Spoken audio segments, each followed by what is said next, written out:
Let us understand how to set up and use SQL Workbench. Let us see the details why we should be using tools like SQL Workbench. SQL Workbench is nothing but an IDE. IDE stands for Integrated Development Environment. When it comes to database CLIs such as PSQL for Postgres, MySQL, etc., they can be cumbersome for those who are not comfortable with command line interfaces. Database IDEs such as SQL Workbench will provide required features to run queries against the databases without worrying too much about underlying data dictionaries to get the metadata of the tables against which we are interacting.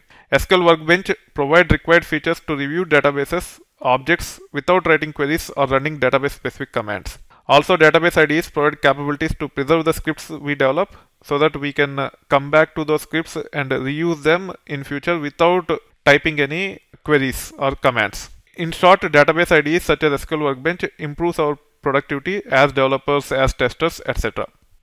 When it comes to alternative IDEs, there are several of them which are quite popular. Toad for almost all the relational databases, SQL Developer which is very popular in Oracle world, MySQL Workbench and many others.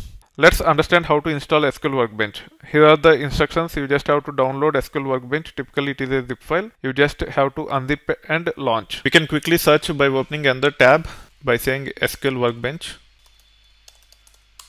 It will actually provide us the link like this. We can click on this. This is the one which actually says current stable version, and hence we can click on this, and then you can scroll down and you can see there are three different links here. One is generic package for all systems including all optional libraries, generic package for all systems without support for importing or exporting Excel or OpenOffice spreadsheets, and then source code.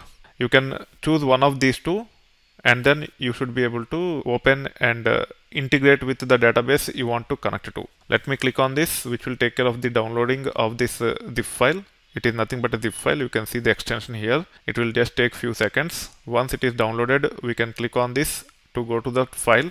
You can see here it is still downloading. We have to wait until the download is done. Once the download is done, you just have to double click it to unzip. If you are using Mac, if you are using Windows, probably you might have to use some unzipper to unzip the file. With Mac, it is automatically unzipped. We don't even need to do anything. The default behavior is the zip files will be unzipped after downloading is done.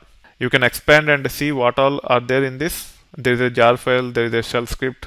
You should be able to leverage this jar file to launch. However, I want to rename this to complete the setup process by saying SQL Workbench. Also in Mac, all the applications are typically under applications folder. I want to move this to applications folder.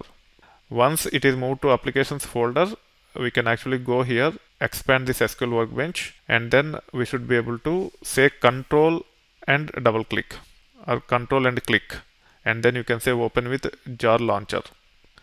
Then you have to say open. If you double click on jar, it might say that it is developed by unauthorized developer, and hence it will not show the option to open.